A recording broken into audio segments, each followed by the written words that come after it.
If you're farming for meat, then now I can tell you what kind of breed of goats do you need to farm for meat. Contradictory, what we have here that most people have or would like to use is actually not the best.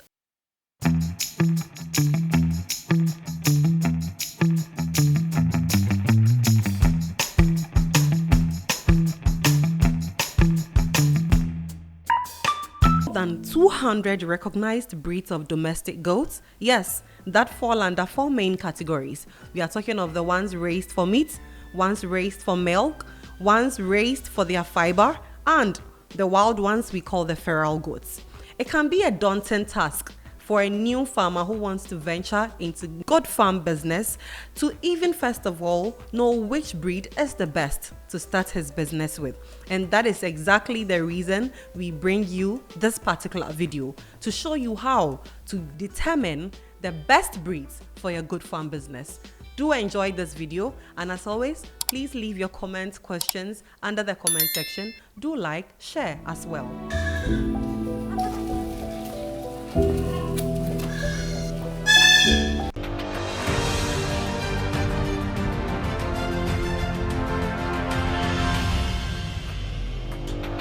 Hello, Fred. Hi, Nadia. Good to have you today. Thank you very much. It's a pleasure to be here. Thank you. Please take us away. You've already heard some of the concerns your followers have, and some who are not even following, but they just want to venture into livestock farming. And so, one way or the other, they heard of where to go to get the expert knowledge. And that is why we are here today to once again seek your knowledge on the right breeds anybody at all out there can start goat farming with, please. Blow us away. Thank you very much. And I think the breed also depends on what the farmer wants to do. So every goat farmer should have its own agenda. Oh, okay. So there are so many different type of goat farming. The two that I want to talk about is, are you farming for consumption, Okay. right? Or are you farming for breeding, Okay. right? So if you're farming for consumption, then you have two types. Are you farming for milk or are you farming for meat? Okay. Right. So most people in Ghana and in West Africa do farm for consumption. Yes, yes. If you go to East Africa, there is more milk than meat. There is more milk than West Africa, I would say, not meat. If you come to West Africa, we farm more for meat than for milk, because the milk is still something we are learning, and I don't know when we're going to get there. But goat milk is very precious in so many different parts, but not, unfortunately, not in our part. So most people farm for their meat. So if you're farming for meat, then now I can tell you what kind of breed of goats do you need to farm for meat. Contradictory, what we have here that most people have or would like to use is actually not the best for meat. So the best goats to actually use for meat are the South African goats. So there are about three kinds of goats, which is the Boer goat, the Savannah goat, and the Kalahari red. So they are all over the world the top good quality goats to have for meat. Then in West Africa, we have the West African goats. Our West Africans like our smelly goats, but the issue for you, I'm talking to as a farmer, is that you want to get value for your time and investment. And therefore, that's why I said what we have here is also not the best for meat. But from the consumption side, looking at the consumer's perspective, that is the best because they like their goat smelly. You know, small meat on it, but at the end of the day, he will buy more and eat it. But you, the farmer, is not getting the value. So there is that. And then there is also the Sahelian goats that are gradually intruding into Ghana specifically, and those are coming from Mali, Burkina, Niger, right? at the moment in Ghana, most people are consuming the Sahelian goat without even knowing, because the West African goats, in a way, are running short. They are extinct at the moment because we are not doing them commercially. So consistency of supply is not available. So people are going into Burkina, to Niger to buy the Sahelian. So you might go to your local choba and buy a goat's meat, and you will see it doesn't really smell like the goats that you know. It's because they are not purely the West African goat that we are used to, because of lack of supply. So number one, you need to ask yourself, what are you going to do? Are you producing for the meat market? Are you producing for the milk market? Are you producing for other farmers, and therefore you become a breeder of goats? So let me get this right. If you want to consider the breed to start your farm with, first of all, you should know the kind of farm you are looking at, right? Yes. And you should also know, I'm sure, your local market. Is that something we should consider? Yeah, so your market will tell you the kind of farmer you become. Oh, okay. Because if your market Okay. is a milk consumption market, then you say, I'm gonna be a milk goat farmer, Okay. right? If your market is full of farmers who need quality breeding stock, then you're gonna be producing for farmers. Oh, so then to even venture into goat farming, to be specific, you should first of all know your reason for venturing into it. That would help you know the right breeds to start with. Yeah. Okay. Yeah. Or you should know your market first, and that market will inform why you start this farm, Right. and then you start that farm to feed that market. So if anybody asks you, why are you starting this, you're like, oh, in my community they kill 20 goats a day. That's the reason why I'm starting a goat farm, so that they will not have to travel to Niger or Burkina, but they will come to my farm and buy it. Okay. Then let's narrow it down to our markets. So for the markets you have been navigating all these years, please, what would you recommend? I think so. Depending on your strengths, there is definitely two markets that I will recommend to people. Okay. There is a market for meat consumption. Sure. So if you are a young man, an elderly man, you want an investment in something, you want to go for the meat market. So the meat market, all the restaurants around. I visited a restaurant in Accra maybe a month ago, and they told me that in a month, just one restaurant is killing about 100 goats. And they asked me, can you supply us? I was like, heck no. Well, you kill my farm in like 3 months. So that's not possible. Why is that not possible in Ghana? Why can't any farm supply this one restaurant with 100 goats, just one? And that restaurant is not even the biggest restaurant in Ghana. So you can imagine all the other restaurants, their demand. That's different from abattoirs in all the communities that are also killing for your mom, your sister, your auntie to go and buy and also bring home and cook. So in a way, that demand is huge, and we need to fill that gap. So you are saying for our markets, the demand is for meat consumption. Yes. Okay. Number two, in order for us to get to that point, we need to be able to have breeding stock. Thank you for watching this far. If you've enjoyed what you've watched so far, be rest assured we have a lot more like this for you. All I need you to do right now is to take just a second of your time, hit the subscribe button so that you don't miss any more content like this we bring your way. Also, you doing this would help reach more people with similar interests like yourself. So by all means, hit the subscribe button, and thanks for watching. Enjoy the rest of it.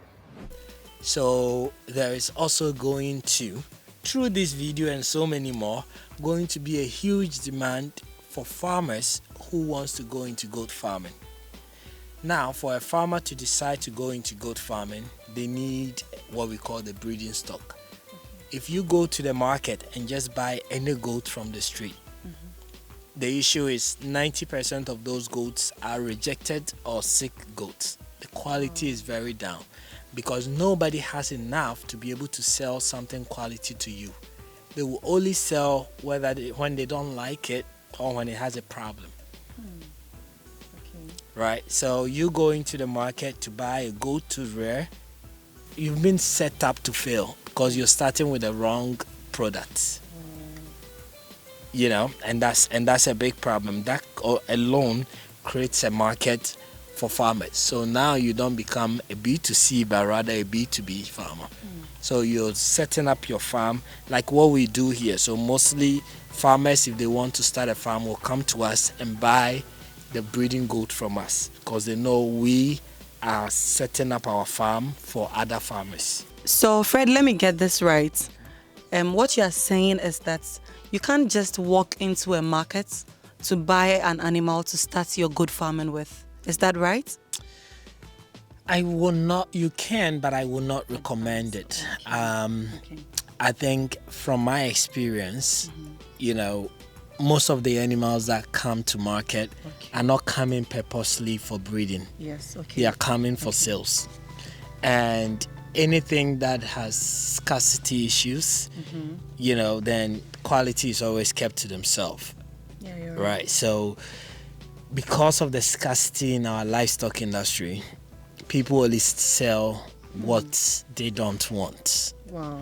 You know, it's not like in the US and other countries where you go and they have like 70,000, you know, huge. So their purpose is we have enough. So every extra is going for, you know, either breeding or is going for slaughter. And that distinction is made clearly. So if you're going to buy a livestock, is it for breeding or is it for slaughter? Okay. Right. Okay. But here, there's no distinction. A farmer just wants to sell and get his money back. Right. So we need more farmers who are going to come in and say, I'm going to breed and sell only the best for farmers to succeed. Okay. Till we start those journeys, we will be starting on the wrong foot. Fred, you definitely know your market, I must say, but you said something that caught my eye. You mentioned the smell. For someone who knows this market that much, what's with the smell that whenever in Ghana, especially you mention goats, hey, the next follow-up question is the smell there? Please educate us a bit. Does it come with this breed or what exactly is the smell? I think it comes with the breed and also the environment, you know, plays a role. But yeah, the West Africans are known for that. But if you go to the US, they don't have that smell. So the US has the West African goats, but they don't have the smell like in Ghana. Hey, viewers. Yeah. Okay. So that's why the environment plays a huge role. The kind of herbs they are eating, you know. Really? Yes, and that's why. So imagine if these smells were in the US. Trust me, it would have made the news. In the US. Because the smell is a desirable quality for us here in West Africa. True? Yes. To most people, I don't know about the new generation though, but for some of us, you know, as kids who will eat and not want to wash our hands, you know, want to have that smell and smell it all the time as we move around. Now I feel like eating goat meat. And now if you're out there wondering what this smell is about, see, for once, I'm short of words. I don't know, maybe Fred can describe the smell. Do you want to give it a try? And I think my surprise here is the fact that we have the same West African dwarf or breed in the US. And, you know, Fred has traveled far and near. And he is telling us that those ones in the US don't have this desirable smell that the ones living right here with us in Ghana have. But Fred mentioned something very interesting, and he said the smell also gets, one of the contributory factors is the environment they live in, right? Are you indirectly saying something about our environment? I think even as human being, you know, the food you eat will determine even your breath smell. Yes, and even body odor. Yes, It comes out. A good example is the goats at the north smell more than those at the south. I don't know if you know that. You are telling me. Yeah. I've had a friend actually bring me a goat from somewhere, Bolliga or somewhere. He went to work and he brought me a goat. We started cooking that goat in my house, and my wife drove us out of there. We couldn't continue. We had to pack the goat from the bowl, pour it in. I had to dash it to somebody. We live in an estate and the whole place was smelling. I was like, I've never in my life, So it does exist. As much as I loved it, that was too much for me. So the environment definitely enforces the smell. Impacts the smell Hugely. I don't know whether I think it's the food that they eat around that will impact. But not exactly the cleanliness of the environment. No. I yes, think the food, the food might impacts that. Yeah. But yet to nail that down to see why the scientific reason behind that. So. Guys, trust me, I don't even know how we got into this, but yes, I know that the smell definitely is associated with certain breeds of goats. And for us here in West Africa, to be specific, Ghana, the smell is a desirable quality. I mean, Fred has done a good job at it by trying to let you know how it impacts even the market and things like that. So I would want us to wrap it up, but in summary, to that random person out there who is considering venturing into this business, Fred, please, how important is this breeding? I really want you to stress on it, because in the beginning you mentioned if you don't get it right, but you have the best structures and facilities in place, still. Yeah. So please, in a nutshell, tell us how important the Yeah. breeding is. I think, as a business, you want to look at your profit margin. You want to look at the return on your investment. Yeah. And one thing I can assure you is if you are able to get it right, it is very profitable. Okay. That I've seen farmers, mostly not here, but in East Africa, in South Africa, that their entire family, this is what they do. Yeah. And it's family business. Yes, I was with a breeder in South Africa. 2 of his kids are in the US going to school. He and the wife does is goats. He breeds goats, right? So their multiplication factor is great. You don't need too much capital to start because of their size, the amount of food they eat, the structure is very cheap to start. So it's an easy way to actually start. Most people actually start from goats before they grow to cattle, because if you want to start with 5 cows, you need maybe 50,000 or so. If you want to start with 10 goats, you need just maybe 10,000. So that makes it easier to start. Yeah. But the biggest challenge is you need to get it right. Yes. You don't go in it anyhow. Reach out to us, let us help you with education. Come to our seminars, come to all the workshops that we do. Get the experience that you need to be able to be successful. Otherwise, you'll pay the price later. Otherwise, you'll pay the price later, guys. If I were you, I wouldn't want to be paying the price later when there is easy access to one of the best in the industry. So please, if you want to get it, if you want to start this, start it right. And talking about rights, farming in Africa is here for you. You've journeyed with us throughout the years. Even if you are new, go through the videos we've posted over the period, and then that should tell you how good we are at this. So it's not just about blowing a horn or marketing something to you. It's about giving you value for your money's worth. Once again, pick our contacts from our bio. We are on all socials: Instagram, Facebook, TikTok, right here on YouTube. If you are new, please subscribe.